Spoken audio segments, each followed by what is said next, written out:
Oke, selamat pagi menjelang siang teman-teman budidaya ikan lele, khususnya di Bantar Gebang, umumnya di Kota Bekasi.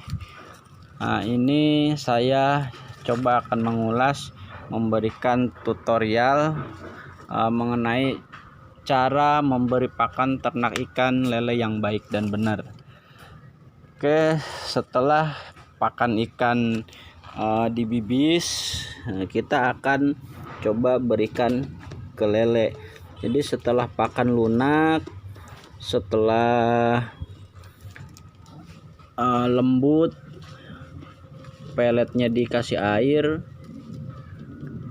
dibibis, kita akan coba kasihkan ke lele. Seperti apa cara yang baik untuk memberikan pakan ke ikan? Oke, ini pakan udah disiapkan.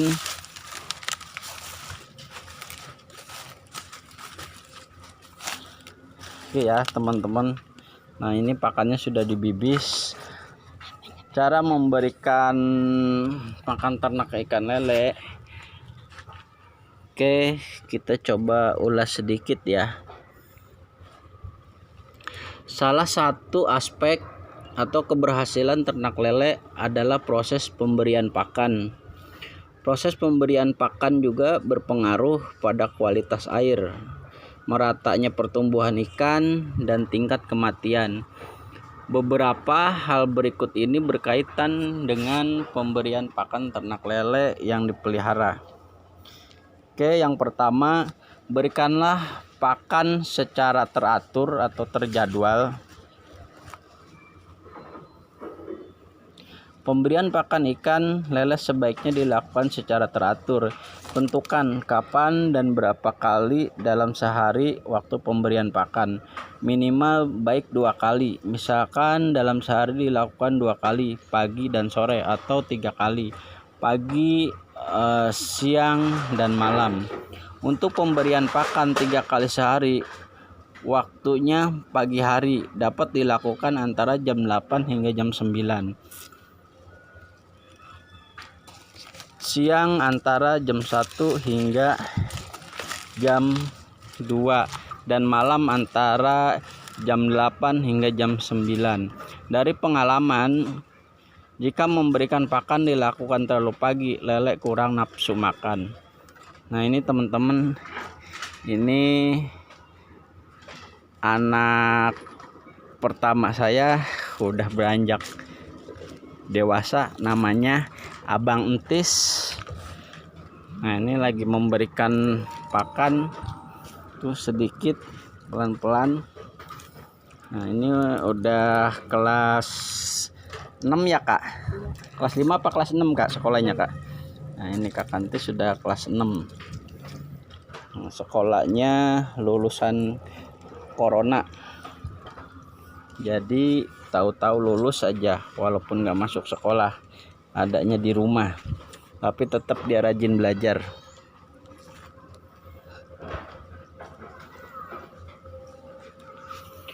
Oke, kita lanjut ya. Yang kedua, sesuaikan ukuran pelet dengan ukuran lele. Di pasaran beredar pelet ikan lele dalam berbagai ukuran. Sesuaikan ukuran untuk tiap-tiap masa pertumbuhan ikan lele. Mulai dari pelet terkecil, kemudian secara bertahap dinaikkan ukurannya menjadi pelet ukuran lebih besar. Pelet yang terlalu besar akan menyulitkan lele untuk makan. Yang ketiga, basahi pelet hingga mengembang. Nah, yang dibibis di awal itu, lele termasuk jenis ikan yang rakus dan doyan makan. Untuk menghindari terlalu banyak makanan yang masuk ke perutnya, lembabkan pelet dengan cara diperciki air atau basahi pelet dengan air secara merata. Kemudian diamkan beberapa menit agar volume pelet mengembang. Lele akan makan jumlah pelet lebih banyak dalam kondisi pelet ditebar kering dibanding jika pelet dibasahi air terlebih dahulu.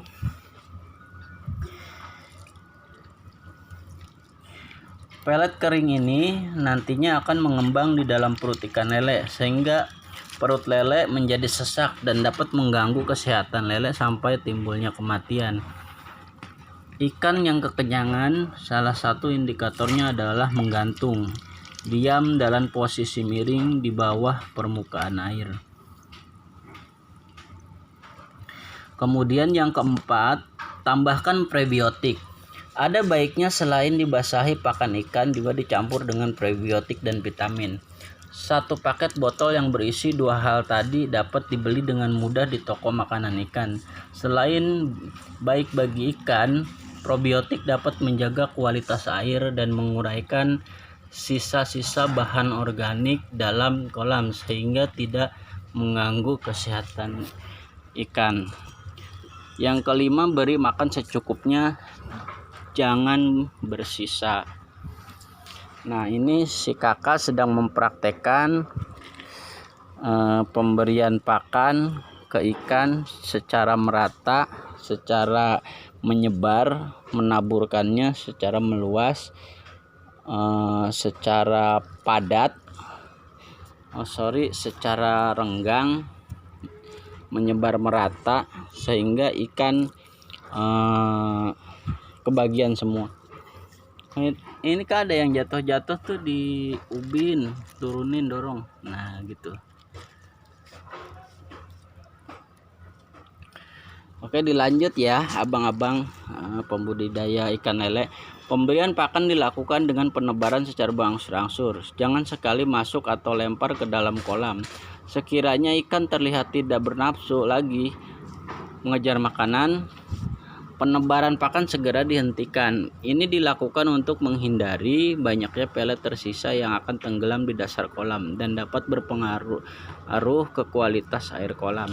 Terlebih lagi, pemberian pakan tambahan yang sifatnya langsung tenggelam ke dasar kolam seperti bekicot dan keong, air kolam yang terlalu banyak tersisa pakan ikan akan turun kualitasnya secara drastis. Sisa makanan mengakibatkan perubahan pH pada air karena membuat air bersifat asam. Kuantitas pemberian pakan pada pagi, siang, dan malam dapat berbeda-beda. Biasanya pada waktu malam nafsu makan ikan lebih tinggi dan makan dalam jumlah yang lebih banyak.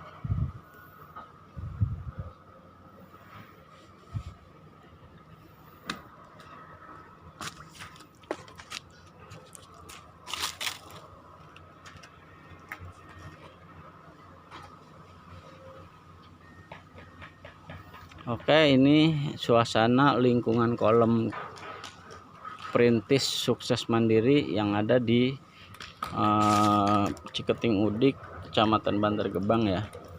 Oke, dilanjut ya teman-teman pembudidaya ikan lele. Yang keenam, tebarkan secara merata.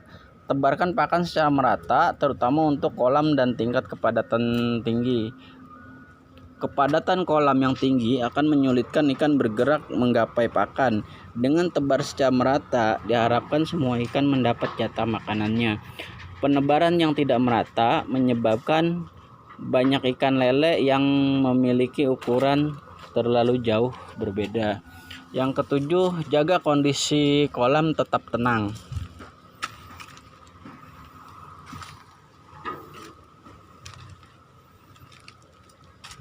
Setelah pemberian pakan, jaga kondisi kolam tetap tenang agar pakan tidak dimuntahkan keluar kembali oleh ikan. Hindari aktivitas mengejutkan yang dapat mengganggu acara pencernaan makanan oleh ikan seperti penggantian air, melemparkan sesuatu dengan keras ke dalam kolam seperti penaburan kapur atau garam, atau memasukkan jaring untuk menangkap beberapa ikan di dalam kolam.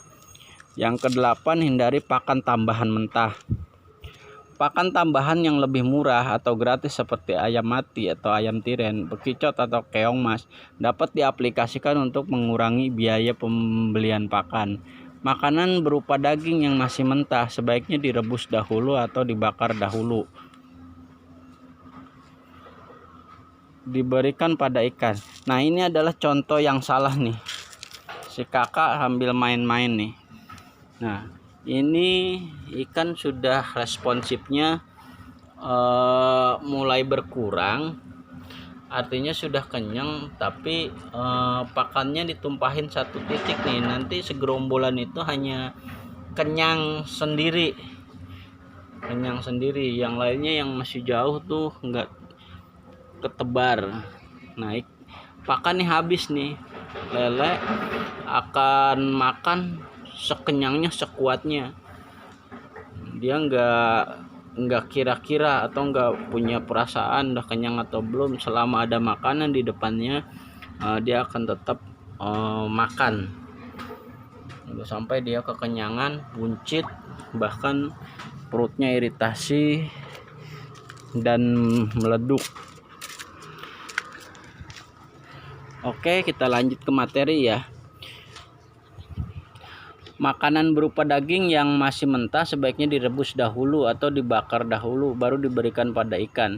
Ini untuk menghindari tabiat ikan yang menjadi ganas hingga cenderung untuk makan sesama ikan yang berbeda ukuran atau kanibal. Selain itu, pakan berupa daging mentah yang direbus dulu juga bertujuan untuk membunuh kuman penyakit yang mungkin terkandung di dalam daging tersebut, sehingga ikan lele tidak tertular penyakit dan sehat. Beberapa peternak meyakini bahwa usus ikan lele yang tergolong pendek tidak baik jika diisi makanan terlalu kenyang. Lebih baik memberi pakan sedikit demi sedikit, namun dengan frekuensi yang lebih sering. Tentunya peternak lain mempunyai pengalaman yang berbeda-beda yang dimilikinya. Sebagian peternak yang memelihara lele di kolam tanah lebih memilih memberi pakan sehari 2 kali. Dengan pengalaman, hasil lebih optimal dibanding sehari dilakukan 3 kali. Oke, teman-teman pembudidaya ikan yang memiliki ikan lele, silahkan menjalankan hobi beternaknya. Semoga menghasilkan dan yang jelas menghibur untuk budidaya lele. Selain kita untuk kebutuhan konsumsi pribadi atau keluarga, kita sudah bisa mencukupi atau lebih murah, lebih ringan. Kak, tolong pegang Kak, Bapak mau ngomong nih. Ya.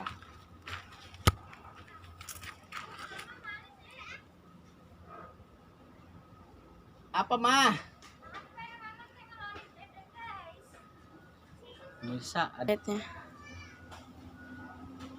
Oke teman-teman, kita akhiri ini pemberian pakan, tinggal sedikit ya.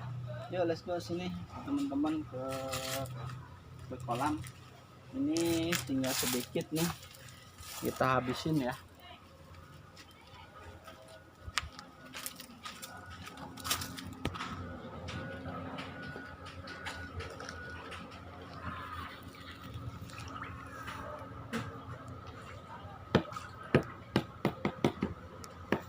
Oke, habis.